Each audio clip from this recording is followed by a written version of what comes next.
Mais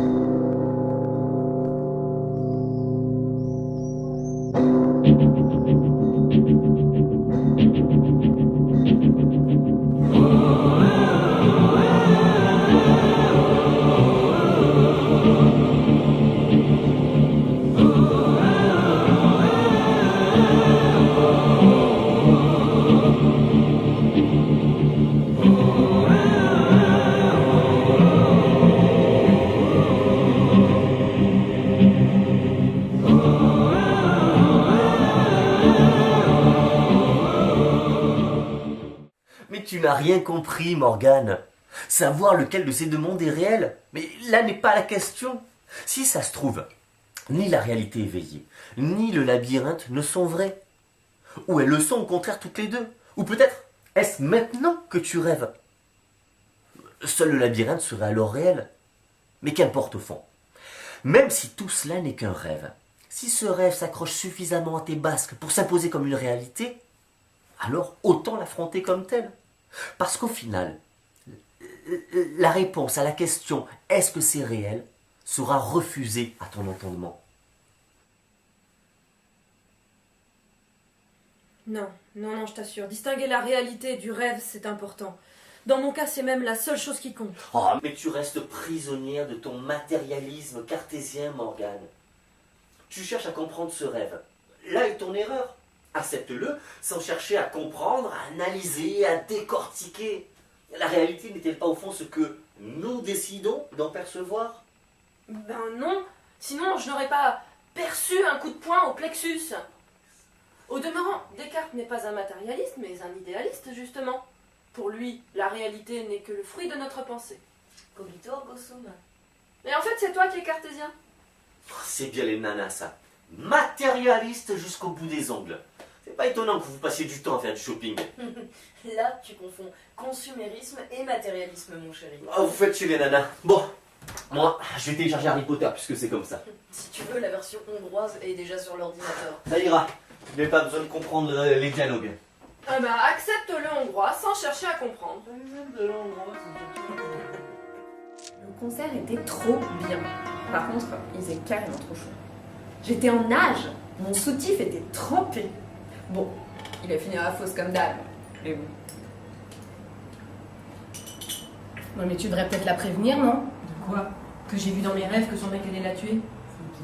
Si je commence à tenir compte de tout ce que je vois dans mes rêves... Mais si tu crois suffisamment à ce délire, autant aller jusqu'au bout, non? Tu vas pas t'y mettre toi aussi? Je crois à ce que j'ai matériellement constaté. La présence de Perceval et du devin dans la vraie vie, le docteur Carlo, etc. Mais ça n'implique pas que tout soit vrai dans ce délire, comme tu dis. Séparer le vrai du faux. C'est ce que j'essaye de faire. T'as essayé le Servonix? Moi, ça m'aide vachement pour ma journée de travail. Surtout depuis que j'ai dû réduire le crapulax.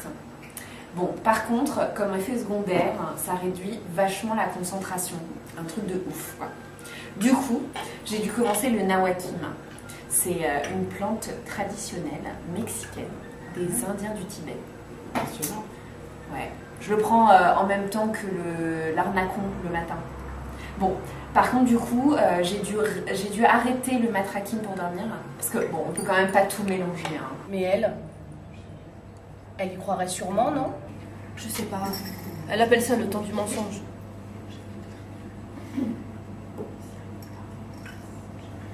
Bon, faut que j'y aille. J'ai un entretien. Tu t'en fous? Mais non.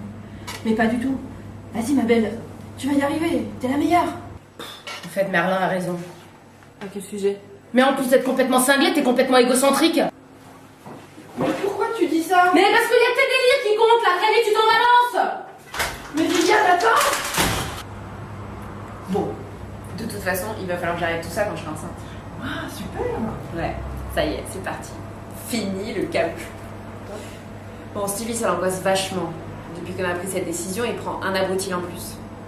Tu vois, comme il a pas de taf en ce moment, il a peur que le bébé, ça le ralentisse dans sa recherche. Moi, je lui ai dit qu'il n'y avait pas de raison. Je veux dire, un bébé, ça a besoin d'amour. Ça n'a pas besoin qu'on s'occupe de lui tout le temps, tu vois.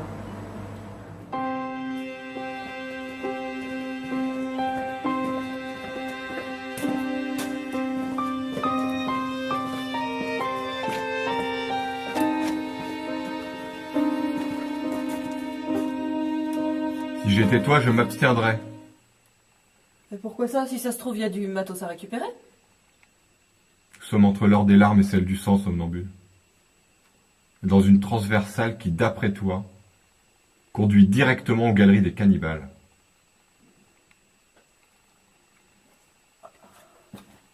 Mais c'est toi qui vois. Tu m'en veux encore, Chrono? De quoi? D'avoir joué sur ma peine pour m'enquiller? Allons donc. Je te demande pardon, mais je n'avais pas... Ne me dis pas que tu n'avais pas le choix. On a toujours le choix, toujours. C'est même pour ça Pour ça que quoi? que j'ai été condamné, somnambule. Parce que tu avais le choix? Parce que j'ai fait un choix, alors que j'étais censé ne pas en avoir. C'est ce qu'ils me disaient tous. Tu n'as pas le choix. Résigne-toi. Pense à tes enfants. Tu avais des enfants? Il leur est arrivé quelque chose, c'est ça? C'est pour ça que tu n'avais pas le choix? C'est de la faute de ton mec, on l'avait prévenu. C'est ce qu'ils ont dit à ma femme. Et c'est ce qu'ils m'ont dit à nouveau ici, pendant mon procès. C'est par ma faute que mon fils est mort. Et que ma femme s'est suicidée. Qu'est-ce qui s'est passé? Il la tenait à deux, pendant qu'un troisième tenait le bébé sur le balcon, au-dessus du vide. Il voulait juste lui faire peur. C'est ce que m'ont dit les flics. Juste lui faire peur. Sauf que la couverture a glissé. Il la tenait mal. Les flics aussi m'ont dit que c'était de ma faute. Fallait pas m'entêter.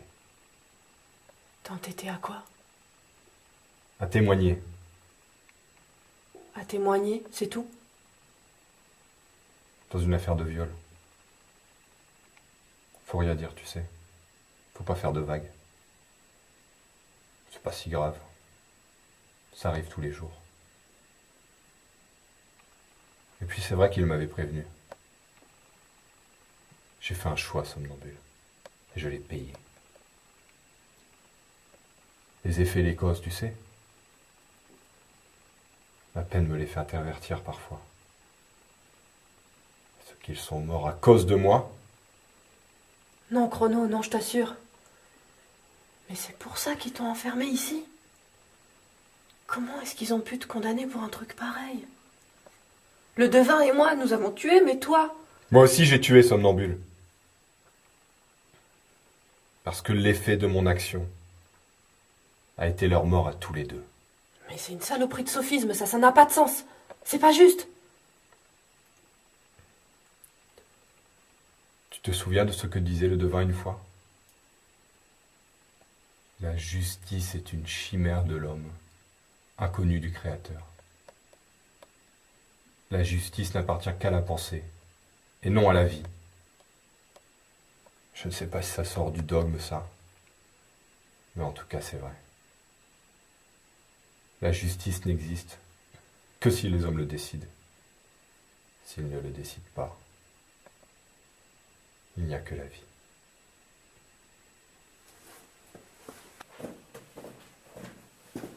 Mais tu sais ce que disait Nietzsche? Tout ce qui fait mal sans tuer rend plus fort. Putain! Comment que je dois être super fort à l'heure qu'il est? Voilà le surhomme, mesdames et messieurs. Un pauvre frère terrorisé, brisé physiquement et moralement. Tout juste bon à survivre dans un labyrinthe absurde, sous les ordres de l'homme qui ne sourit jamais. Somnambule et Chrono, vous irez en reconnaissance. Retrouvez les galeries des cannibales. Oui, chef. À vos ordres, chef. C'est encore loin, les galeries des cannibales? Non, au prochain croisement. Parce que soit ta mémoire te trahit, soit elles ont dû avancer depuis.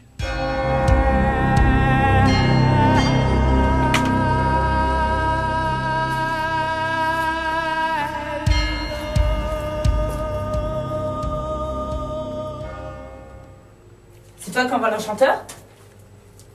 C'est moi. As-tu lu chez Petit?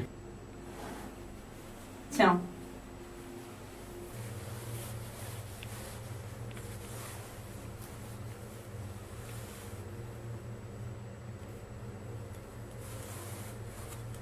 Mais comment as-tu réussi à fausser compagnie au bourreau? Ils me prennent pour l'huissier esclavagiste. Ils attendent que je les conduise à la sortie. Et tu n'es pas l'huissier. Bien sûr que non. Je suis seulement chargé par l'enchanteur de corriger l'erreur. Tu n'en as pas gardé pour toi, j'espère. Prends garde, esclavagiste. Les Ucheptis sont un cancer du labyrinthe. Des pièges tendus par les oniromanciens pour vous égarer à jamais. Nibelung en a trouvé un autre. Nibelung, le chef de la bande des Galeries Basses. Tu l'as pas donné alors? Pourquoi? Il espère que ça l'aidera à sortir d'ici? Non. Il prétend que ça l'aidera à ne jamais avoir été enfermé ici. Merci, esclavagiste. Sois sûr que ta fidélité sera récompensée. Au lieu habituel. Au lieu habituel. Je rajouterai même quelques armes en remerciement de ton zèle au sujet de Nibelung. Tu pourras récupérer tout ça à la prochaine heure des roses. L'heure de la corruption. Plutôt celle de la corruption de la corruption. C'est un choix idoine, ne crois-tu pas? Tu ne devrais pas te moquer de moi. Je pourrais me retourner contre l'enchanteur. Je pourrais dire au bourreau que tu n'es pas l'huissier et que tu comptes les perdre définitivement dans la galerie des cannibales. Je pourrais... Mourir de la main de tes masques? N'oublie pas qu'ils appartiennent à l'enchanteur. Tout ce que tu as, c'est nous qui te l'avons donné. Il y a une voie vers la liberté, esclavagiste. Et elle passe par nous. Tous les condamnés du labyrinthe ont une chance de s'en sortir. Alors ne gâche pas la tienne.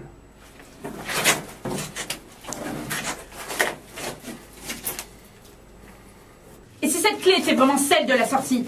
Et si tu l'utilisais pour entrer et sortir à ta guise du labyrinthe? Et si je te la prenais? Et si je te faisais cracher la localisation de la sortie?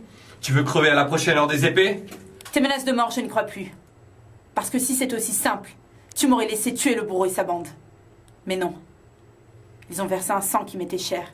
Et ils vivent encore. C'est mauvais pour ma réputation, ça. Tu comprends? La prochaine heure des épées est encore loin. Nous ne sommes qu'à l'heure des larmes. Et j'ai remarqué que pendant cette heure-là, la souffrance était beaucoup plus intense. D'accord. D'accord, esclavagiste. C'est pas aussi simple. Mais dans ton cas, ça l'est, crois-moi. L'enchanteur ne te laissera aucun sursis. Tu veux tout gâcher sur un coup de tête alors que tu es si près du but? Non! Mais j'en ai marre que l'enchanteur me trimballe avec ses promesses qui sonnent de plus en plus creux. Alors maintenant, je veux en savoir plus.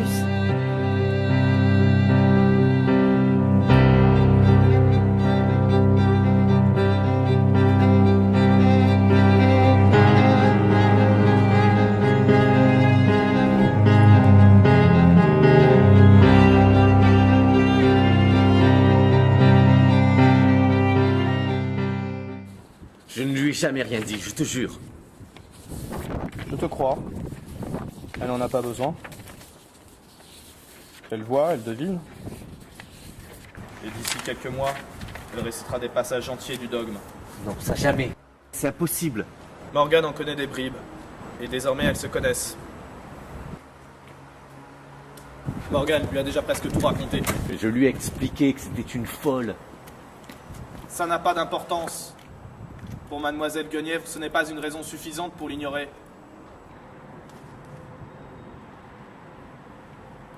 Alors, qu'est-ce que... Alors je crains fort que l'heure des épées n'ait sonné, Arthur. Les épées, mais sous quelle forme? Quand même pas en s'en Si, Arthur. La plus violente. La plus radicale. Excalibur. Le plus tôt sera le mieux. Morgane alors. C'est bien ça? Morgane seule n'est pas dangereuse. Elle finira tôt ou tard par céder. Avant d'avoir trop compris.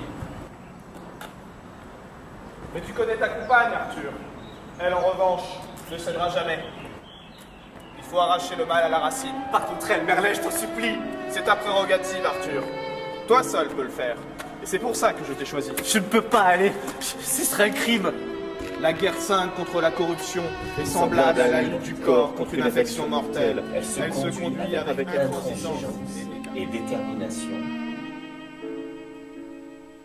Dans cette guerre, il n'est pas de tâche noble ni avilissante.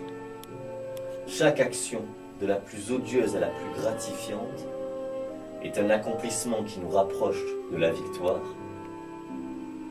Il en est de chacun de nos modestes devoirs, comme de pierres soigneusement taillées, qui par leur agencement ordonné, deviennent les plus grandioses monuments. C'est tout? Rien d'autre sur des lieux de ravitaillement? Les autres groupes?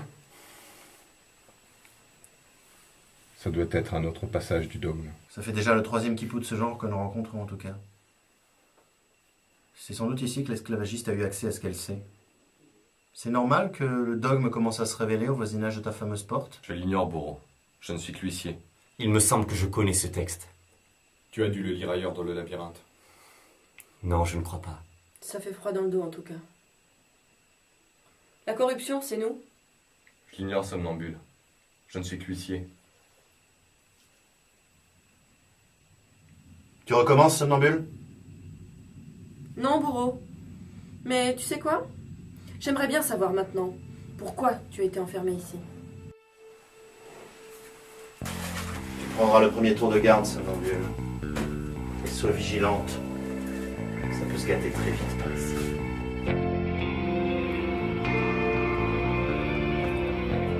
Bon, me voilà.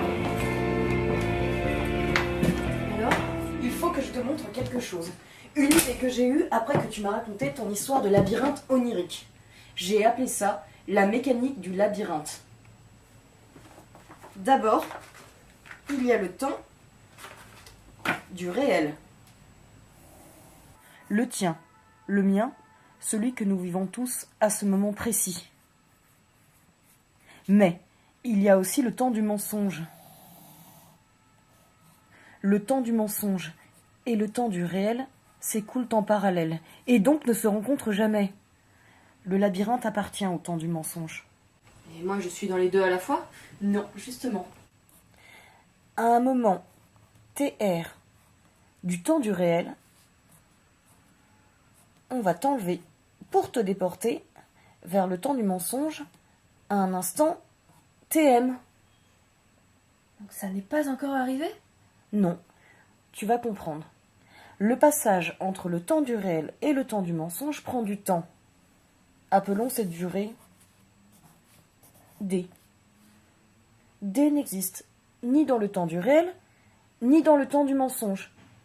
Mais tu ne t'en souviendras pas après ton enlèvement. C'est pour ça que dans le labyrinthe, nous sommes tous amnésiques. Ça va encore plus loin. Ces heures perdues entre les deux temps sont remplacées par la création d'un passé factice entre TM et un instant TI. Tel que TI est égal à TM moins D. Donc, TR et TI ont la même valeur, mais sur deux temps différents. Regarde. Ça, c'est ta vraie vie, de TR à TM. Mais on va te faire croire que tu es passé instantanément de TR à TI pour que tu ne te rendes jamais compte de la supercherie. Voilà donc ton vrai parcours. Et ça, c'est le faux. Donc le temps qui s'est écoulé entre TI et TM est construit de toutes pièces? Absolument. Imagine un instant T1. Tu es capable, par les rêves, de te transposer en T2. Comme les deux temps sont décalés, T2 est toujours en avance par rapport à T1. Je le saurais bien assez tôt pour le savoir dès à présent. Donc, s'il le sait avant mon enlèvement, soit bien assez tôt, entre T1 et TR, il le sait nécessairement en T2. Et c'est pour cela que j'ai déjà tué Viviane. Mais alors, le songe... Mais qu'un mensonge!